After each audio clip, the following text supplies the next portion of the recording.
Chers compatriotes d'Algérie, à mes frères, à mes frères, à mes frères de chaque centimètre carré d'Algérie, à mes frères et sœurs de chaque centimètre carré d'Algérie, ces frères et sœurs patriotes qui aiment leur patrie. Sabah Nour, Azul Flaoun, Azul Flaoun. Vous comprendrez, bien sûr, que l'esprit de l'UNES Matoub qui nous a forcé à utiliser cette formule magique qu'il a utilisée dans l'une de ses œuvres. À mes frères, des montagnes du Jura jusqu'au fin fond du désert, sans le génie artistique, sans le génie révolutionnaire de l'UNES Matoub, il nous est impossible d'égaler le sens, la profondeur, la force de ces mots. C'est pour cette raison que nous avons voulu vous dire, chers frères, chères sœurs de chaque centimètre carré d'Algérie, bien sûr, les frères et sœurs patriotes de notre voix,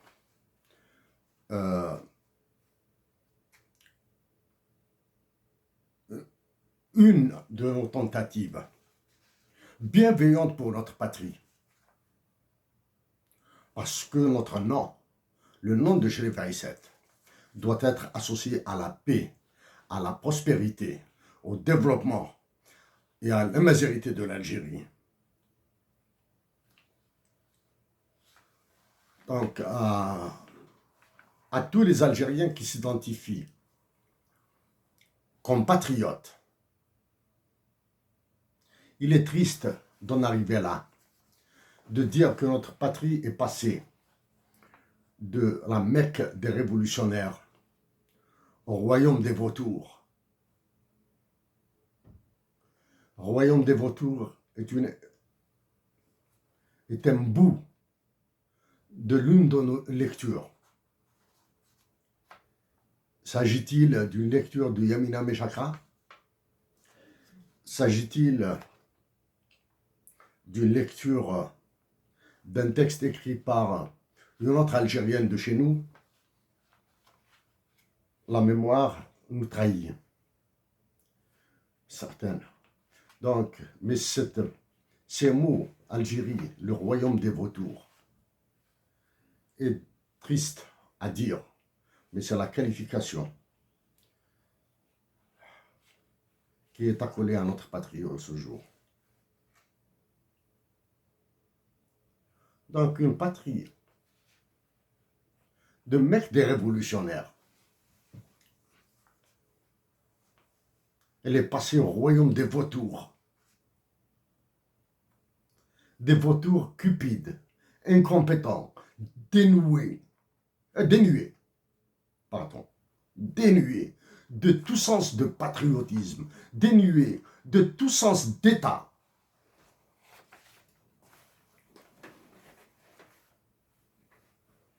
Chers compatriotes, nos premiers mots sont une demande d'excuses. Nous nous excusons auprès des détenus d'opinion algériens, tous les détenus d'opinion, hommes et femmes, qui croupissent dans les geôles algériennes, dans des conditions les plus sauvages, les plus cruelles, les plus criminelles. Donc nous nous excusons d'avoir exprimé notre solidarité.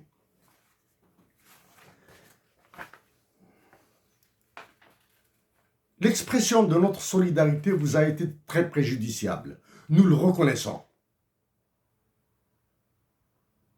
Nous reconnaissons avoir commis cette erreur. Mais pourquoi avions-nous commis cette erreur? Parce que nous avons misé sur la très petite probabilité nous disons bien, la très petite probabilité que nos mots participeront à votre libération, à l'arrêt, à la cessation de vos souffrances, de la souffrance des vôtres. Donc, nous reconnaissons avoir commis une erreur.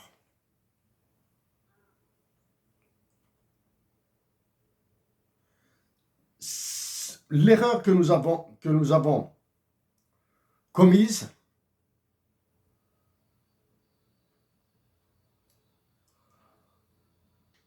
a permis l'apparition d'une brèche. C'est cette brèche, et nous vous le promettons, Wallahi l'azim, Wallahi l'azim, Wallahi l'azim, et que nous allons l'exploiter à fond pour l'élargir plus et permettre votre libération. Maintenant, soyez-en surpris ou probablement dubitatif, nous allons lier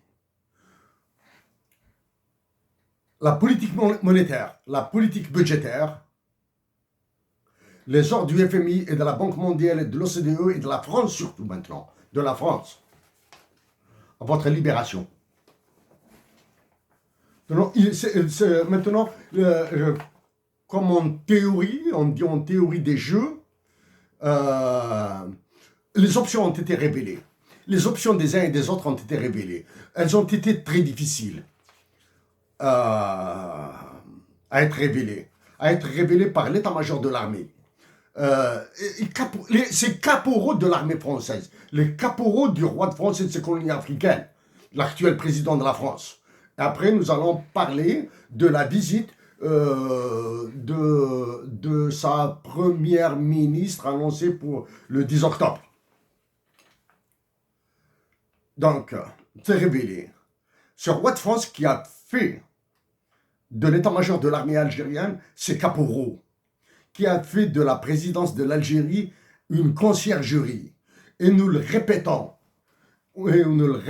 une énième fois, que ce qui est appelé Banque d'Algérie, en plus d'être un four crématoire, en plus d'avoir été la chambre à gaz des Algériens, elle est devenue un gourbi. Donc, après nos mots, après nos excuses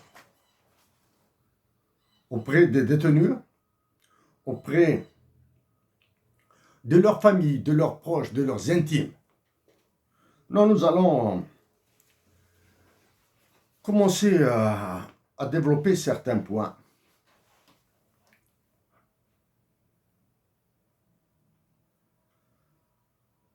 Nous allons commencer par,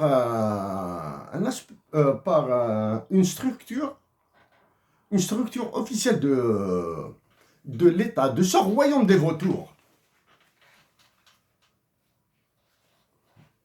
dont les Algériens entendent très peu parler. Le CERIST, le Centre d'études de recherche sur l'information scientifique et technique de Ben Aknoun.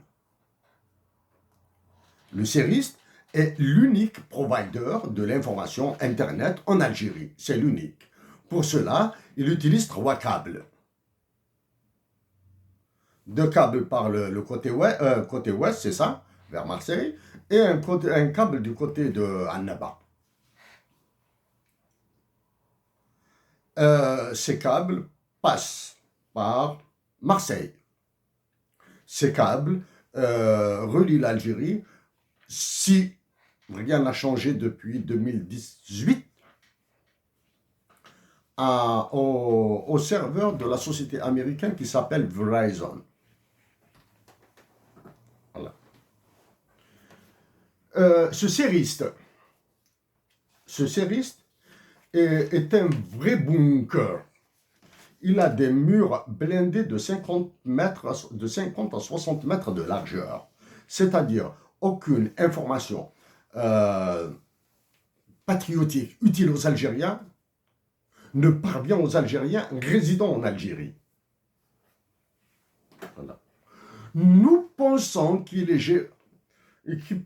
géré par des experts de cette société anglaise qui, en apparence, a fait faillite.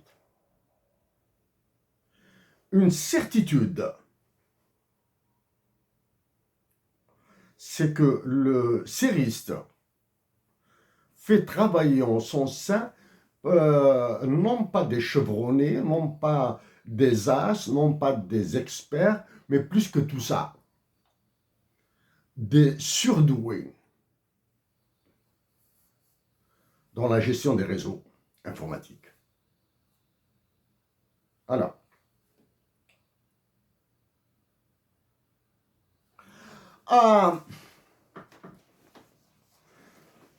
vous savez tous que l'actuel Premier ministre était gouverneur de la Banque d'Algérie.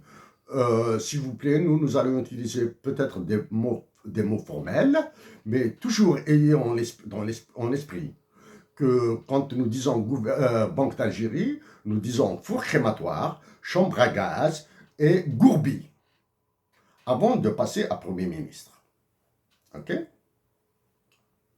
De là où il est, dans le bâtiment de Saadane, à Alger Centre, lui et ses collègues sont chargés d'exécuter, c'est-à-dire d'assassiner l'Algérie techniquement, c'est-à-dire sur le terrain. Voilà. Ça fait 3 semaines à peu près. Le changement de stratégie est devenu clair. Ils ont déplacé la paternité, le parrainage de l'information vers la conciergerie d'El Mouradia, la conciergerie du roi de France et de ses colonies africaines et des autres. Hein. Des Américains, des Anglais, un peu moins des Russes et des Chinois, mais toujours est-il. Mais c'est la conciergerie par excellence du roi de France et de ses colonies africaines. Donc, l'état-major de l'armée a déplacé le parrainage de l'information à la conciergerie. La conciergerie demande à celui qui a été gouverneur de la chambre à gaz, du four crématoire, du Gourbi, qui est la Banque d'Algérie, qui est actuellement Premier ministre, de dire des balivernes. De dire des balivernes. Voilà. Exemple de baliverne.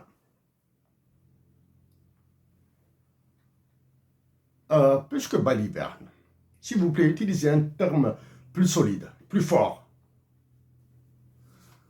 Les réserves de change de l'Algérie se sont améliorées. Cette phrase, hein, les réserves de change de l'Algérie se sont améliorées. Voilà. Nous allons vous mettre dans la description de la vidéo ces chiffres qui sont très simples. C'est-à-dire même un enfant, disons première année moyenne, première année CEM, deuxième année CEM, pourra refaire. Ici, vous allez voir l'exemple réserve internationale. Réserve, c'est réserve internationale pour nous. Hein. Vous allez trouver ici 536. Nous allons mettre les mêmes chiffres exactement. 536. C'est réserve internationale sur 5 périodes. Sur 4 périodes. 1, 2, 3, 4. Sur 4 périodes exactement. Les réserves internationales dans cet exemple que nous avons utilisé ont augmenté de 0 à 536. Pour les unités de mesure, mettez ce que vous voulez. Mettez dinar algérien, mettez trillions de dollars, c'est-à-dire des milliers de milliards de dollars. L'unité de mesure est accessoire. L'unité de mesure est neutre. Essayez d'expliquer où est l'amélioration. Si vous réussissez à expliquer, pour les étudiants en économie, les étudiants en économie surtout, d'expliquer l'amélioration. L'augmentation, elle est là, elle est arithmétique.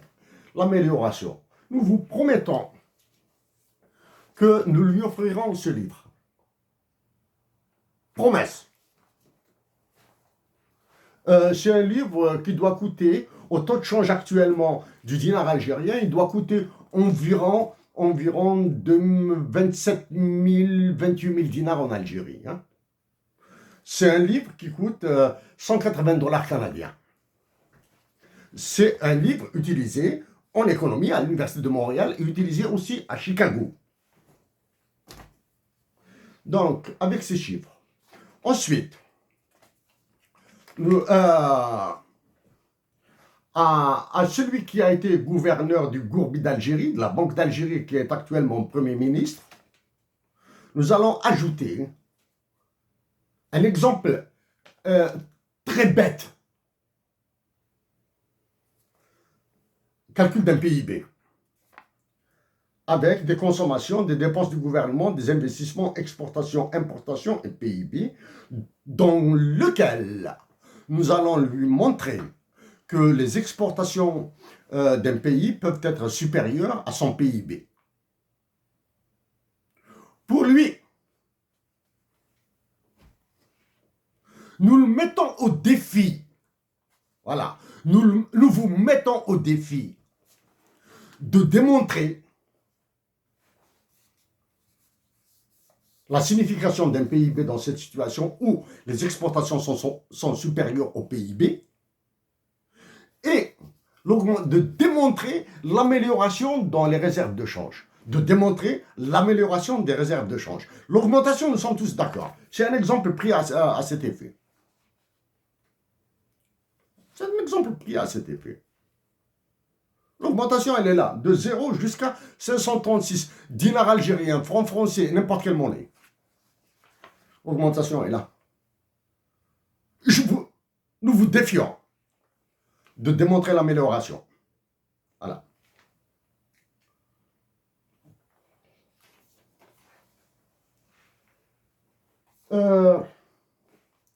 Nous allons parler maintenant très terre à terre, hein, très terre à terre.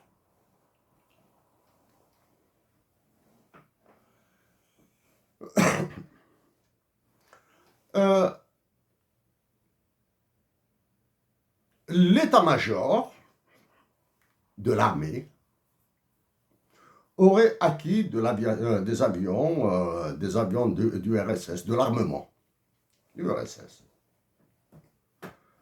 La conciergerie du roi de France et de ses colonies africaines a ordonné l'acquisition de navires et d'avions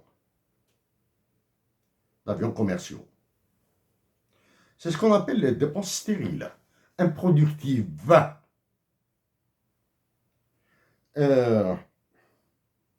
C'est ce qui est appelé par les économistes américains Allen Meltzer, du type Allen Meltzer. Hein. The cursed part of the expenditures. La part maudite des dépenses. Elles ne produisent absolument rien. Voilà.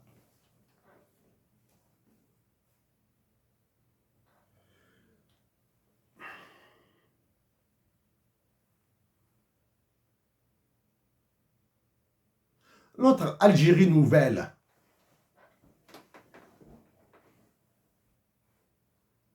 est en fait très vieille.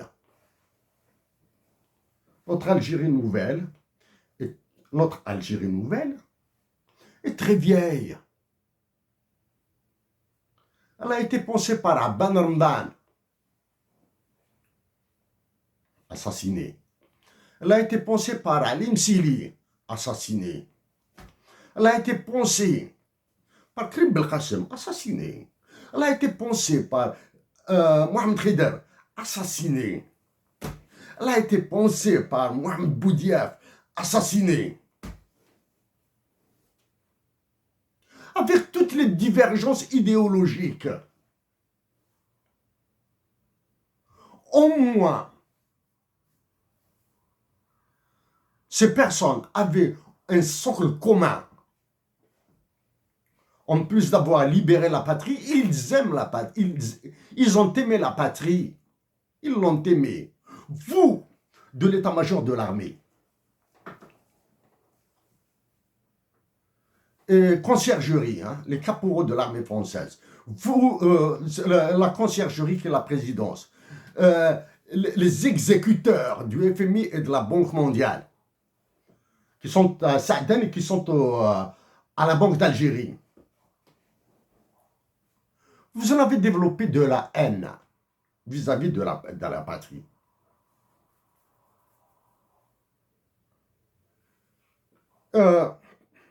Nous avons reconnu, nous venons de reconnaître notre erreur que nous avons commise vis-à-vis des détenus d'opinion en Algérie. Vous vous entêtez à les maintenir en otage parce que vous êtes un canal du FMI, de la Banque mondiale et de la France pour massacrer l'Algérie. Vous êtes un canal. Vous êtes le canal par excellence. Oui, nous avons contacté le FMI et la Banque mondiale. Oui, nous avons envoyé des lettres et des messages au roi de France et de ses colonies africaines. Oui, nous avons envoyé un message et une lettre au président des États-Unis d'Amérique et nous nous sommes adressés à son secrétaire d'État, Anthony Blinken, pour défendre notre patrie.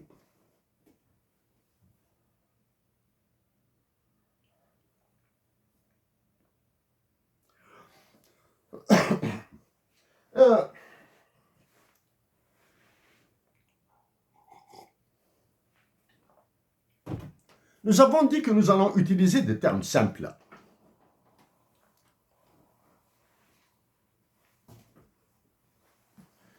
Voici un autre livre d'économie internationale, écrit par l'équipe du prix Nobel en économie, Paul Krugman. Paul Krugman, Maurice Obstfeld et Mark Melis. Ce sont des Américains qui l'ont écrit. Celui-là, il a été traduit en français. C'est la version française. Nous nous adressons surtout aux étudiants en économie. S'il vous plaît, quand vous lisez de la connerie économique, ça c'est un livre utilisé à l'Université de Montréal. Hein?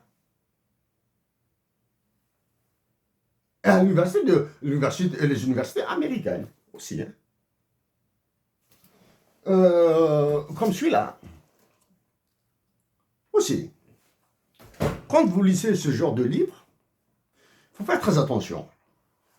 C'est pas parce que vous lisez une phrase ici qu'elle devient de la Bible, de l'Évangile ou du Coran al-Karim. Si vous allez lire ce livre, sérieusement, d'un point de vue universitaire, vous allez trouver qu'il y a des oppositions flagrantes avec certains passages de ce livre.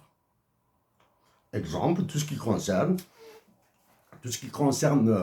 David Ricardo et Robert Barrow. Okay? Vous allez trouver des atténuations de la politique, par exemple des théories de Robert Mundell, un autre économiste. En parlant de Robert Mundell, Nobel d'économie, hein, nous l'avons dit, c'est l'unique qui soutient la politique monétaire chinoise. À propos de cette économie,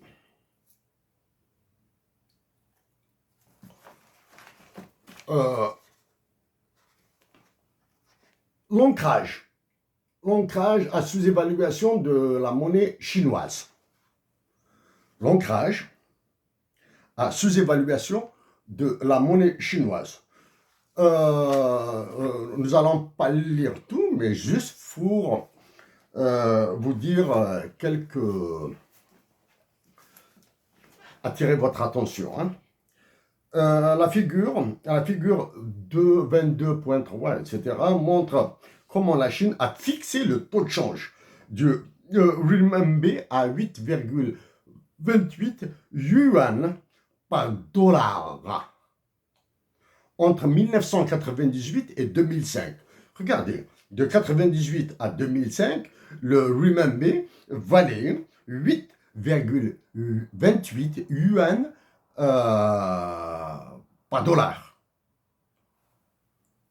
C'est-à-dire, de 1998 à 2005, c'est 7 ans, comme la durée de la guerre d'Algérie. 7 ans, la valeur du renminbi, de yuan chinois, était fixe. C'est la Chine, première économie mondiale actuellement. En juillet 2005, elle a réévalué sa monnaie de 2,1%. Pourquoi? Parce que c'est le Congrès américain qui a menacé la Chine. 2,1%. Il a réévalué, c'est-à-dire il a augmenté voilà, le nombre du yuan par dollar. En juillet 2008, un dollar valait 6,4 yuan. Réévalué, ici, il faudra comprendre qu'il a dévalué. On réévalue, c'est d'évaluer ou surévaluer.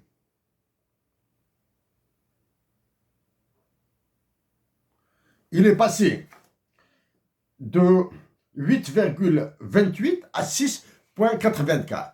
C'est-à-dire, avec le même dollar, vous achetez moins de yuan. Vous achetez moins de yuan. C'est-à-dire, elle s'est enchérie. Nous, en Algérie, on continue à vous dire que le taux de change du dinar s'est amélioré. Premièrement, ces histoires de taux de change, ça fait longtemps depuis que nous avons commencé à faire des calculs dessus. Ça, c'est la première.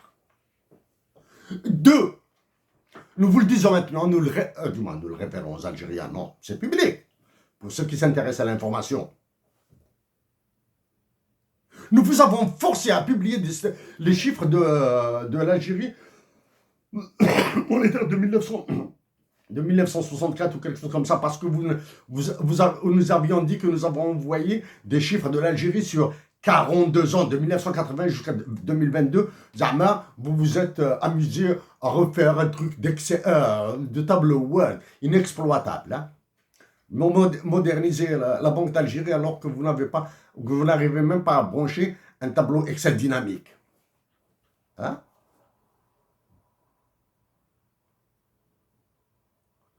Quand il s'agit de calcul, d'arithmétique, comme nous venons de vous le montrer, comme les chiffres que nous venons de vous montrer, révéler l'équation du taux de change et laisser les étudiants en économie, laisser les économistes, laisser même les sociologues, les journalistes. Les journalistes ont traité la question, révéler l'équation. Vous nous dites que le dinar surévalué sur ordre de la conciergerie de la Banque du roi de France et de ses colonies africaines, des mesures, je sais pas, des mesures n'importe quoi, etc. Les économistes du FMI, de la trompe d'Olivier Blanchard, celui qui a pris maintenant le relais, du moins, c'est pas Olivier Blanchard, les économistes du FMI qui ont pris le relais pour taper sur l'Algérie, les économistes de la Banque mondiale qui vont taper sur l'Algérie, plus les pressions politiques des États-Unis d'Amérique, et surtout le poison, le rage qui vient du roi de France et de ses colonies africaines, l'actuel président de la France, avec tous ces relais un peu partout là. Si vous touchez au dinar, le FMI, la Banque mondiale, les États-Unis d'Amérique, l'Angleterre, le Royaume-Uni, et la France vont brûler les Algériens. Et pourtant, les mesures que nous avons proposées pour l'Algérie sont beaucoup plus cruelles que celles du FMI et de la Banque mondiale. Nous l'avons dit, nous le répétons, les mesures que nous avions, les différentes mesures, les différentes tentatives, parce qu'il y a tout un esprit psychologique, psychologique, comportement de l'Algérien qui rentre en jeu. Ça, il est impossible de le mettre dans des équations. Hein. On le met juste sous forme de probabilité. Bien sûr. Sont plus cruelles que celles de la Banque mondiale et du FMI. Mais nous, c'est un esprit patriotique qui nous anime, c'est un esprit de sacrifice de la part des Algériens, c'est raviver l'esprit révolutionnaire. Mais vous n'avez pas cet esprit révolutionnaire. Vous n'avez pas cet esprit patriotique. Vous êtes ayant peur, croyant que en libérant les détenus, vous allez perdre la face. C'est la faiblesse, c'est votre... vous allez perdre la face, c'est votre faiblesse que vous montrez. C'est-à-dire, nous allons continuer à les utiliser comme otages pour satisfaire la Banque mondiale, l'UFMI, etc. Hein? L'UFMI et la Banque mondiale, ils comptent sur des dictatures militaires pour imposer l'ultralibéralisme. Ils sont fous du reste. Ils savent que les violences naîtront. Ils savent que les émeutes naîtront. Ils savent que des morts surviendront. Ils savent que des innocents seront envoyés en prison. Des innocents, des détenus innocents. Un jeune de 20 ans qui ne comprend absolument rien sort dans la rue manifester.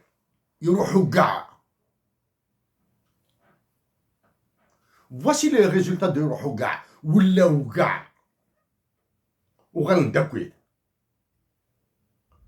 Et nous vous renvoyons aux œuvres de Lounas Matoub.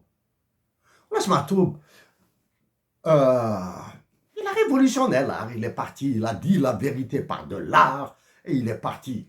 Il est parti avec des balles dans le corps. Avec des balles dans le corps.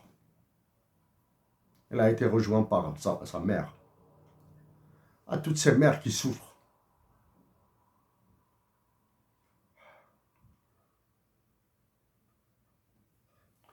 Merci pour votre résistance, merci pour votre courage.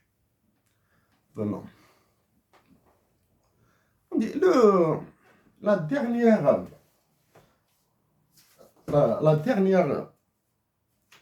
dernier coup qui a été fait, c'est l'attaque, disons bien, l'agression, hein, c'est une agression, une attaque des chrétiens du côté de Tizi Ouzou. Oh. Avez-vous entendu parler de l'attaque par une autre dictature, l'Égypte en l'occurrence, des chrétiens d'Égypte, des Coptes d'Égypte, des Juifs d'Égypte? C'est toujours la Kabylie. Votre objectif, après l'ENIAM, après la JSK et le Mouloudia, après maintenant c'est nos frères chrétiens de Kabylie qui subissent vos assauts afin de soulever encore la Kabylie pour encore tuer et remplir les prisons, pour tout ça pour vendre mieux l'Algérie, plus vite l'Algérie à l'Occident.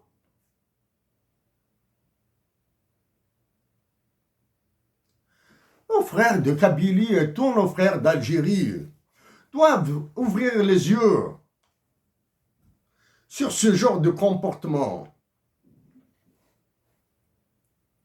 Nous avons promis au début de nos mots à ces détenus que nous allons tenter d'élargir cette brèche. Par des actions plus réfléchies, plus sages. Plus sages. Pour tenter Tenter, nous disons tout simplement tenter. Hein. Nous sommes le 30 septembre. Demain, c'est le 1er octobre. Une vigilance avec de l'information préventive et curative est très, très importante. Les événements d'octobre 88 pointent du nez. Le souvenir, les douleurs, tortures, viols, assassinats, exécutions, tir à bout portant. Nous avons travaillé à Alger Centre, à Audin, en octobre 88. Nous vivions dans des quartiers très populaires. Cité des Eucalyptus et Bajrah, pas loin de Bajrah. Chaque matin, chaque soir, nous traversions les cités réputées les plus chaudes d'Alger. Parmi les cités réputées les chaudes d'Alger, cité Pelem, la cité d'urgence. Traversion à l'est. Mais nous avons vu ce qui s'est passé là-bas. Donc les Algériens doivent faire très attention en octobre, tout ce mois d'octobre-là. Parce que les symptômes d'octobre 88 sont là. Ils se répètent en 2022. Pression du FMI, de la Banque mondiale, de l'OCDE et du roi de France. Chômage. Impossible. Gouvernement algérien. Le gouvernement algérien incapable d'avancer un chiffre approximatif du chômage. Un gouvernement incapable d'avancer un chiffre sur la croissance réelle en Algérie. Un gouvernement incapable d'avancer un chiffre sur la fuite de capitaux. Exemple de fuite de capitaux, à travers les franchises, comme les cigarettes Marlboro. Il est incapable d'avancer un quelconque chiffre sur la fuite de capitaux, justement à travers le taux de change. Fuite de capitaux, un blanchiment d'argent. Hein? Si nous avons dit, si nous obtenions le pouvoir de surévaluer de décision monétaire, la première action, elle sera cruelle, elle sera sanglante, elle fera très mal aux Algériens. Nous allons remettre le taux de change du dinar à sa valeur de septembre 88, octobre 88. Ça, c'est d'un point de vue symbolique. Avant de surévaluer le dinar algérien, parce qu'il est hors de question pour nous de traîner encore avec la monnaie de singe, le dinar, et de rester à la traîne de la Tunisie et du Maroc. De la Tunisie et du Maroc.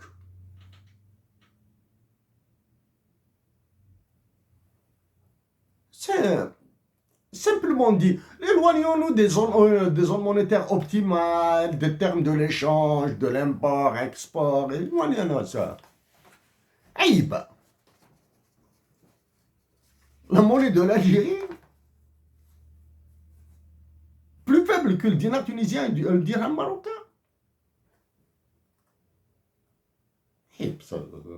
Aïe, même si l'économie algérienne est non compétitive, elle est aussi compétitive, ou au moins dans les mêmes niveaux de compétitivité que l'économie marocaine et tunisienne. D'accord?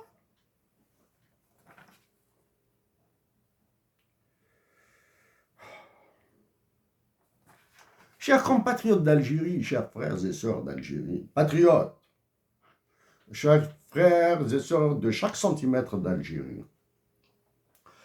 la cadence des informations et des décisions politiques en Algérie est est un supersonique. La vitesse est supersonique. Il faut toujours vous avoir à l'esprit que la partition de l'Algérie est l'objectif de certains penseurs occidentaux. La partition de l'Algérie, l'Algérie doit partir en morceaux là. Après, maintenant que vous vivez, que tout est monopolisé par USA, Russie et l'Ukraine, avez-vous entendu de la médiation de l'ONU? Ce que l'ONU a nommé un médiateur entre la Russie et les USA? Non. Mais par contre, pour la Libye, un médiateur, pour le Mali, un médiateur, pour le Sahara occidental, un représentant, c'est pas un médiateur, un représentant spécial qui est en train de vadrouiller dans les avions et dans les bureaux, etc. La République démocratique du Congo, pas touche. Il faut qu'elle continue comme ça. Parce que tout ce qui est terre rare, comme en Algérie, diamants, etc., bon, doit aller à l'étranger. La Libye, elle galère. La partition de la Libye est inéluctable. Inéluctable. Bref. Nous avons parlé de ce valeur du dinar, manipulation et atmosphère.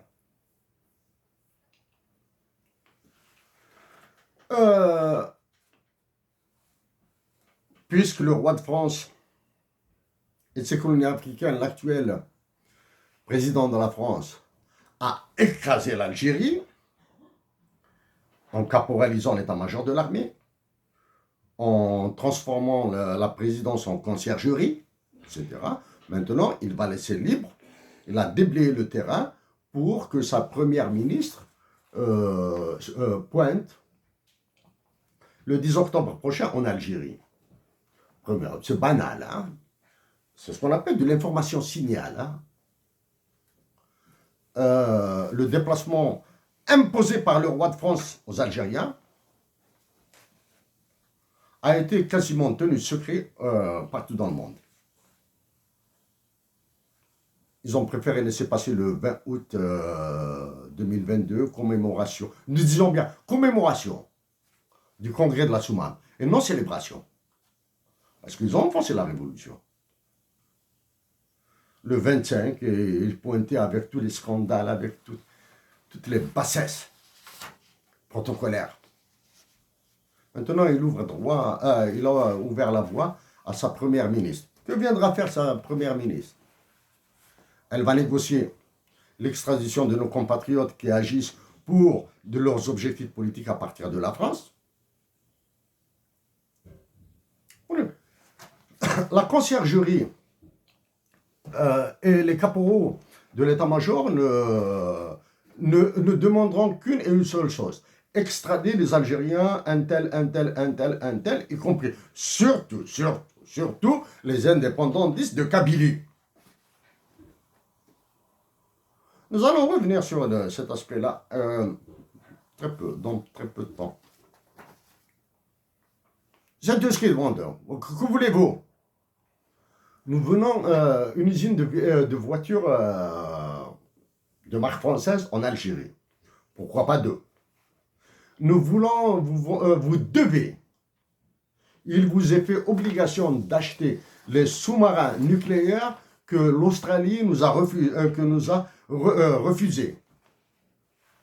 L'Australie a accepté de payer des amendes pour l'État français en annulant le contrat des sous-marins nucléaires français que de les acheter. Donc, s'il vous plaît, achetez-nous 2 sous-marins nucléaires pour faire quoi? Juste pour déstocker en France, restocker en Algérie, prendre de l'argent algérien, le mettre en France, etc., etc. Et tout le reste. Est-ce qu'ils vont être réparés? Est-ce qu'ils vont être utiles? Etc., etc. Donc, ils peuvent faire ça. Ils veulent donner aussi, puisque le roi de France et de ses colonies africaines, l'actuel président de la France, porte en horreur le président de la Turquie, nous voulons ce qu'il a eu. Nous voulons notre part de ce qu'a eu de ce qu'ont eu les Turcs en Algérie. C'est-à-dire, Areva doit venir en Algérie. Pour, comme ça, Areva et les autres, EDF, GDF, Suez, revenir, Alstom, tout ça, reviendront en Algérie pour qu'ils la massacrent comme ils sont en train de massacrer tous les pays de la zone CFA. Voilà. Donc, vous voulez ça? Oui. Nous, ceux qui décident pour l'Algérie vont accepter, bien sûr. Oui, à condition de nous envoyer, de nous extrader un tel. D'accord. Pour ça, nous allons vous nous faites une demande, essayer de leur monter des affaires de droit commun, de mœurs. Nous, en France, nous allons essayer de leur monter des affaires de droit commun, de mœurs, etc. Comme ça, nous allons les extrader. Pour ça, l'actuel ministre de la Justice de France, là, le fameux avocat connu, etc., pour Sagoua, etc., il est à genoux. Hein. Il a été docilisé par le roi de France. Il est complètement absent. Le roi de France a martyrisé la justice française. Il les a martyrisés. Maintenant, pour nos compatriotes d'Algérie qui lisent, qui écoutent les télévisions françaises, qui lisent sur Internet la presse française qui est accessible, nous leur disons chapeau si vous arrivez à résister à lire la Pravda, Le Monde. Tous ceux qui ont soutenu les théoriciens, même si nous divergeons avec les théoriciens qui ont soutenu le roi de France, comme l'économiste Philippe Aghion, divergeant avec lui. Mais tous ces économistes, les Jacques Attali, etc., en gros, hein, ont complètement abandonné le roi de France. Donc le roi de France les remercie pour cet abandon. Comme ça, bon voilà, il y a le lobby financier, les finances internationales, il y a les finances internationales, il y a l'ultralibéralisme, il y a l'Afrique que j'ai mise, l'Afrique française que j'ai mise à mes pieds. Donc vous pouvez faire ce que vous voulez. J'ai besoin de vous. Ma postérité est assurée d'un point de vue matériel et d'un point de vue historique. C'est-à-dire le côté mégalomaniaque, mon côté mégalomaniaque est bien servi. Voilà. Les Algériens d'Algérie et les Algériens de France sont-ils naïfs au point de croire que les services secrets français laissent les Algériens agir sans les aborder, sans les approcher, sans les surveiller? Ben, ils sont libres de croire. Les Algériens qui croient que les services secrets français s'en foutent, services secrets ou bien les renseignements généraux, là, la police secrète. Ceux qui veulent croire que ces services de sécurité français laissent les Algériens libres, peuvent un petit peu se laver avec l'eau froide, là, hein, le visage. Quand la première ministre, l'actuelle première ministre là, de France, là, premier ministre, hein, ces histoires de discours inclusifs nous écœurent, là. Premier ministre, hein, bon, ben, qu'il soit homme ou femme, c'est premier ministre, c'est l'usage, c'est un usage courant. Il n'y a pas de sexisme, il n'y a pas de racisme, il n'y a rien ici. Elle viendra en Algérie, donc elle aura ses voitures, elle va nous fourguer des sous-marins, elle va fourguer une partie des ressources naturelles pour algériennes pour la France, et bien sûr pour cela, ils leur font une banque. Donc elle va renforcer la présence bancaire avec des statuts plus importants. Pas représentation, hein, pas probablement agence, ou bien établissement financier carrément, c'est-à-dire avec l'attitude sur les mouvements de capitaux. Voilà, c'est-à-dire l'argent mafieux de France viendra en Algérie, l'argent mafieux d'Algérie partira en France, ça rend blanchi, tout est bien qui finit bien dans un équilibre du diable.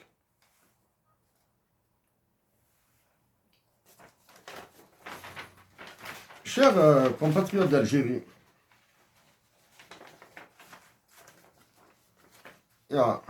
nous revenons sur la question du taux de change. Savez-vous ce qui s'est passé au Zimbabwe avec l'hyperinflation? Savez-vous ce qui s'est passé il y a quelques mois en Argentine? Savez-vous ce qui se prépare pour le Brésil? Ça se prépare pour le Brésil. Il faut oublier, au Brésil, ils veulent remettre comme président l'ancien président du Brésil qui a été envoyé en prison. L'ancien président du Brésil de gauche, qui a été chassé par des élections à la brésilienne, a été envoyé en prison, il a été relibéré, ils veulent le remettre comme président du Brésil parce qu'il a cédé aux pressions du FMI et de la Banque mondiale, il a cédé au lobby des ressources naturelles brésiliennes, avec comme un calmant. Nous te laissons le côté social, tu vas être un peu plus libre. On dit que nous allons parler maintenant, cas réel. Chers compatriotes d'Algérie, chers frères et sœurs d'Algérie, ce que vous vivez là, c'est l'antichambre du diable. Hein? C'est-à-dire, ce qui vous attend, ce qui nous attend, est indescriptible par son horreur. Dans la santé, dans l'éducation, dans l'emploi, etc. Dans l'investissement, dans la production, dans l'exclusion, dans la répression. Nous avons fait un topo sur la loi des finances. Nous attendons la loi sur la santé. Et pour les autres, nous sommes fatigués de traiter ces points par point là. Nous les avons déjà traités. Donc, chers compatriotes, ce que vous vivez là maintenant, c'est l'antichambre du diable. Ce qui nous attend tous en tant qu'Algériens est beaucoup plus crucial. La santé surtout. L'éducation, des frais de scolarité, etc. La capitalisation des retraites, on n'en parle pas. La réforme de l'assurance maladie, tout ça, tout. La santé.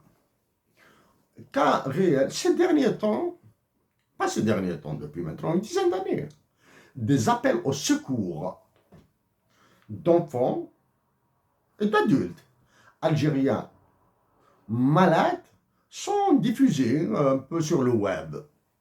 Un enfant qui demande une greffe, un enfant qui demande une intervention chirurgicale, un homme, une femme qui souffre d'une maladie chronique depuis belle lurette qui demande une prise en charge en France, etc. Mais, mis à part, peut-être, nous aimons donner des chiffres exacts ou bien estimer approximativement vrais. Mis à part peut-être quelques rares exceptions qui bénéficient de la solidarité ô combien majestueuse, extraordinaire des Algériens. Les autres continuent à souffrir. Des enfants qui souffrent, des enfants qui demandent à partir en Turquie, des enfants qui demandent à être pris en charge en France, un peu partout, etc. C'est dramatique, hein? Alors que un général, caporalisé lui aussi par le roi de France, bénéficie de son droit à la santé. C'est un droit humain. Lui, le général, c'est lui qui occupe le Moradia et ceux qui sont là-bas, etc., bénéficie, c'est un droit à la santé. Il est couvert par l'État algérien, par les monnaies internationales algériennes, par le dollar, l'euro, etc., Mais les enfants, non. Les parents qui souffrent, non. Les vieux et les vieilles qui souffrent, non. Voilà. Voilà un cas réel, un cas personnel, et le cas d'un ami. pour voir le niveau de dégradation de la santé en Algérie, du système sanitaire algérien, du système. Pas de soins de première ligne, pas nos frères et sœurs du Sud abandonnés. C'est cruel. Les industries sans protection des travailleurs, sans responsabilité sociale des entreprises, rien.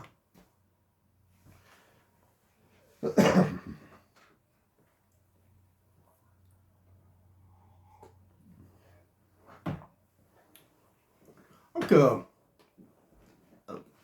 service militaire de mai 84 à avril 86. C'était un autre service militaire. À Blida.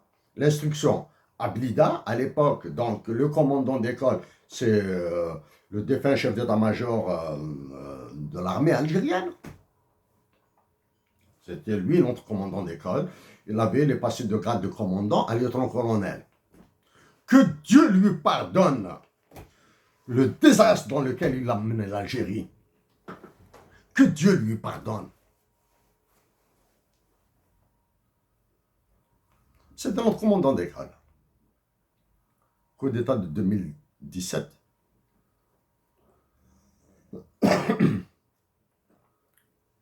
Après l'instruction, nous avons été affectés pour une petite semaine de rien du tout. C'est un transit, on appelle ça un transit, au service central de l'informatique de l'armée, à la défense nationale, hein, Tagarin. Et de Tagarin, nous avons été remutés à Blida. C'est-à-dire, nous avons passé le reste de notre service militaire au siège de la première région militaire de Blida. À l'époque, dirigé par le général Mohamed Ataïlia. À l'époque. Donc, nous avons travaillé dans le service informatique de la première région militaire dans des activités complètement bidantes, débiles, dégoûtantes. À l'époque, il y avait un général. Il y avait un et un seul général qui avait le plus haut niveau de reconnaissance, de patriotisme, d'intégrité, de probité et d'honnêteté. Il y avait un et un seul nom qui revenait, qui circulait, en termes de patriotisme, de probité, d'intégrité et d'honnêteté. C'était le général Hachmi Hadjaris, qui avait dirigé à un certain moment l'école de Cherchel, l'académie interarmes de Cherchel. Il a été oublié dans la première vague de généraux, c'était en été 84. Il y avait une promotion, une nouvelle promotion de généraux, dans laquelle le Hachmi Hadjaris a été inclus. Cette promotion a été appelée général, comme ça, dans les blagues, hein, dans les diversions réelles, hein, diversions, mais qui avait une profondeur. Hein. Il appelait la promotion le général Hachmi Hadjaris. C'était le général qui avait la réputation d'être le plus intègre, le plus honnête, le plus propre, le plus croyant, le plus pieux, tout ce que vous voulez. C'était l'unique. Donc, en tant qu'élève à Blida, à l'école de formation des officiers de réserve de Blida, nous l'avons déjà cité, il y avait un lieutenant, un ancien maquisard de 67 et 73, qui pourrait les 6 jours, du nom de Zerwal Mohamed. Zerwal Mohamed, nous ignorons, il est de l'Est. Il ne parlait qu'arabe. Maintenant, nous jurons devant Dieu que c'était le patriotisme qui marchait sur 2 pieds. C'est le patriotisme incarné. Il ne parlait qu'arabe, hein? Il ne parlait qu'arabe niveau ardoise. Hein? Il était notre instructeur d'armement.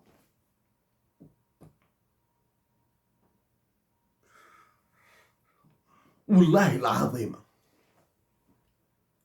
Quand on le voyait, tous les élèves, l'apprécier. Il était un peu déclingué, c'est-à-dire quand il veut lâcher quelque chose, il lâche. Mais c'était le patriotisme, l'honnêteté, la générosité, la modestie personnifiée. Surtout le patriotisme. Voici un général et un lieutenant. Est-ce qu'il y a plus de généraux de la trempe de l'Hajj Ben Hajaris? Est-ce qu'il y a plus d'officiers de la trempe de Mohamed Zerouane dans l'armée algérienne pour avoir cette dignité, cette audace de demander à ce qu'ils soient gérés par des hommes de ce type et de demander à ceux-là de partir?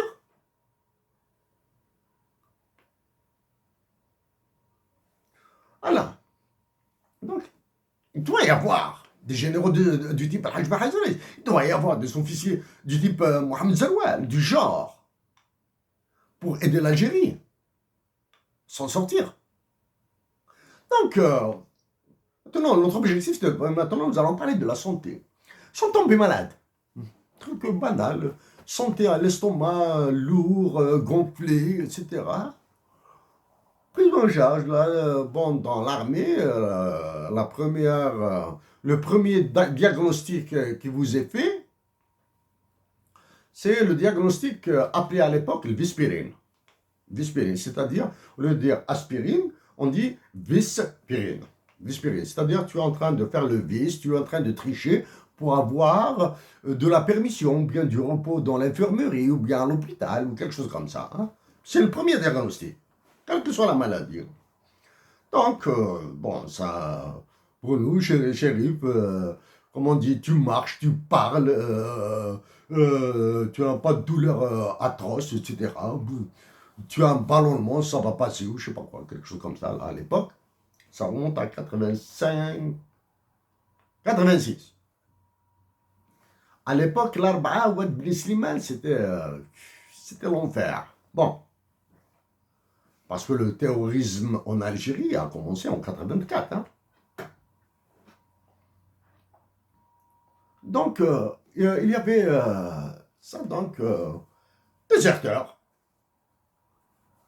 De déserteurs, il fallait passer à l'hôpital. La situation s'était un peu aggravée. Il fallait passer à l'hôpital Maillot à Bab el Oued. La prise en charge des malades. Parlons maintenant de la prise en charge des malades. Hein. Mais, portail, premier filtre. On appelle ça, en théorie, on appelle ça un premier filtre. Monsieur, je suis malade, je veux une consultation, etc. Non, pas monsieur, c'était un militaire, Militaire à militaire. Ah non, malade, il faut que tu aies un papier, il faut que tu sois évacué par ambulance à partir de ton unité de stationnement, de ton unité de travail. C'est-à-dire, pour prouver que nous étions malades, il fallait qu'on ramène un papier et il fallait qu'on soit évacué par ambulance. C'est-à-dire, sans ce papier, sans l'ambulance, pas malade. Bon, pas grave. Astuce. Entrer à l'intérieur de l'hôpital Maillot, consultation, astuce, puis il fallait tricher. Il fallait utiliser d'autres moyens pour y aller. C'est immédiatement rentré, consultation. Le soir même, table d'opération. Table d'opération. Le médecin, du médecin au chirurgien, le chirurgien, ce soir, table d'opération. C'est rien, c'est deux fois rien. Docteur Ben Yahya, 86, l'hôpital Maillot de Blida. Vous aussi, vous étiez appelé, un officier de réserve. Chirurgien, Docteur Ben Yahya, nos salutations du Canada.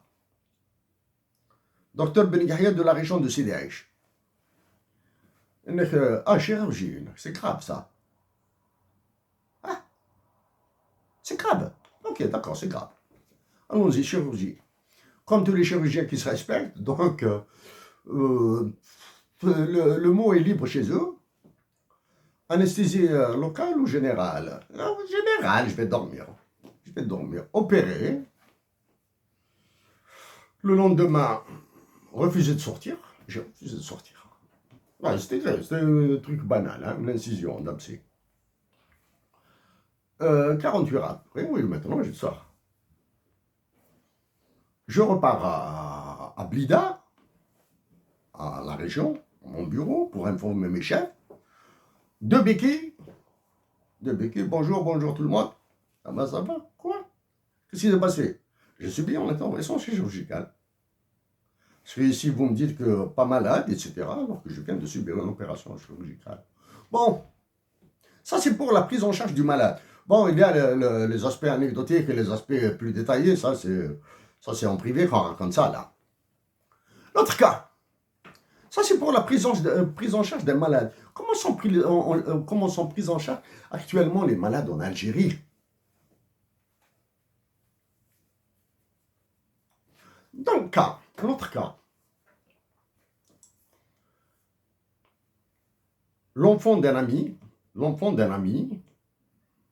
était très malade depuis sa naissance. Soigné en Algérie, le traitement était stérile, la maladie était là, le problème était là.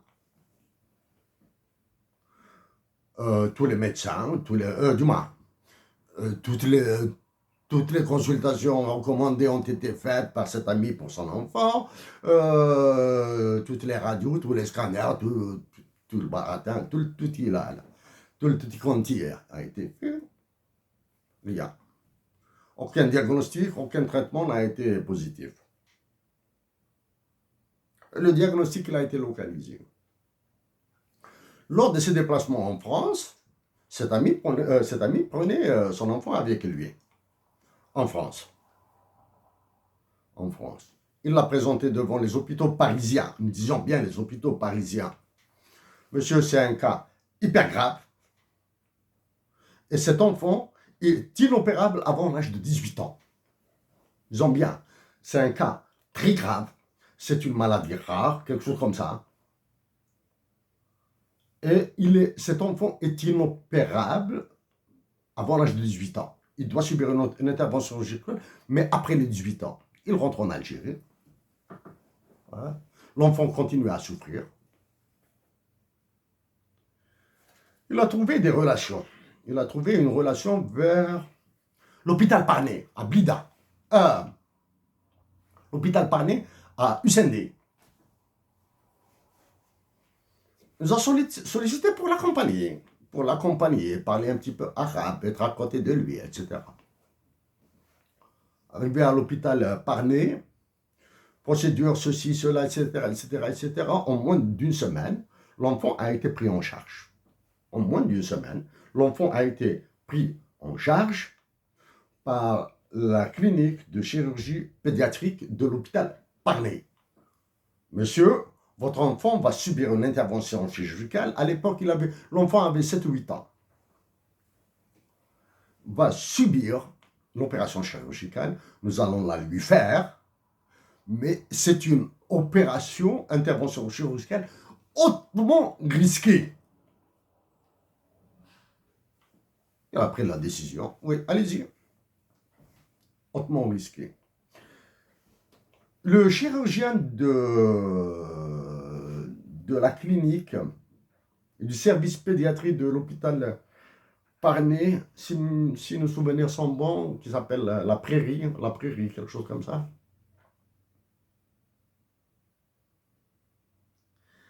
C'est le docteur Draoui, je pense. Si ce n'était pas le docteur Draoui, c'est le chirurgien qui travaille dans l'équipe du docteur Draoui. En tout cas, ces deux chirurgiens. Vous avez, bon, c'est en 95, 2005, 2015, 25 ans, 27 ans après, avec notre chapeau, notre considération, notre respect pour ce que vous aviez fait pour cet enfant. Donc, opération chirurgicale qui a duré 5-6 heures. L'intervention chirurgicale terminée, l'enfant sorti du bloc opératoire, salle de réanimation. Nous étions là-bas, nous avions eu peur. Le chirurgien refusait de donner, de nous dire ce qu'il avait fait, le résultat, parce qu'après 6 heures ou 7 heures de chirurgie, on devient fou, là. Donc, discrètement, l'ami de shérif essaye d'avoir de l'information pour moi. Donc, discrètement, comme ça, auprès du réanimateur, en chef, de l'anesthésiste. Par ailleurs, le visage est là, hein, le visage est là. C'est des visages qu'on n'oublie jamais, hein.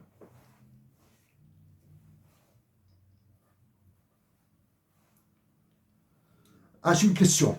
Une et une seule question. Est-ce que l'enfant respire? Donc oui. Merci. Alors, je reviens vers le père de cet enfant. Ton enfant respire. Alors, je l'ai abandonné. Ton enfant respire.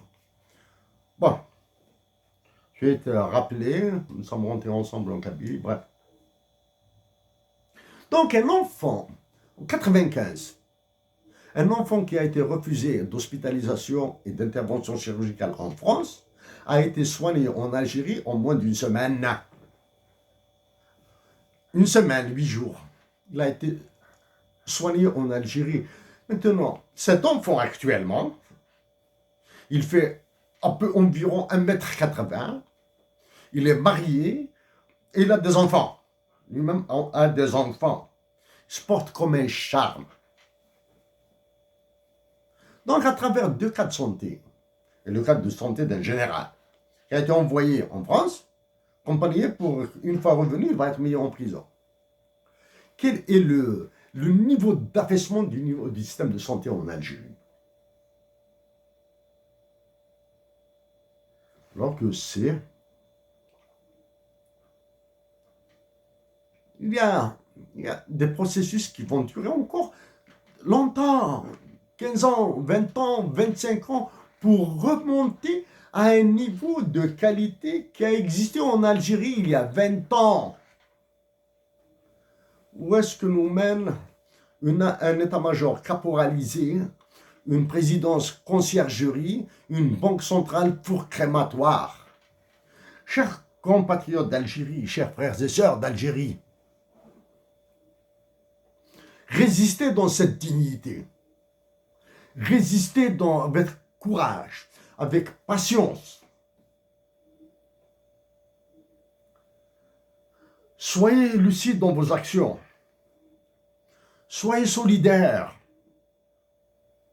Même si les mots que nous venons de dire sont durs vis-à-vis de ceux qui prennent les décisions publiques en Algérie, la dureté doit être d'un niveau supérieur. Mais, gardez toujours cette lucidité d'avoir un État fonctionnel, un État debout, avec des ministres, avec des maires, avec des walis, même s'ils ne font absolument rien.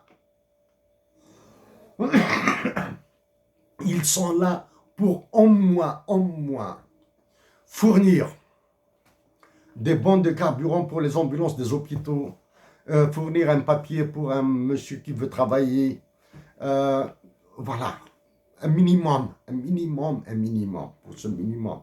Chers compatriotes d'Algérie, le cœur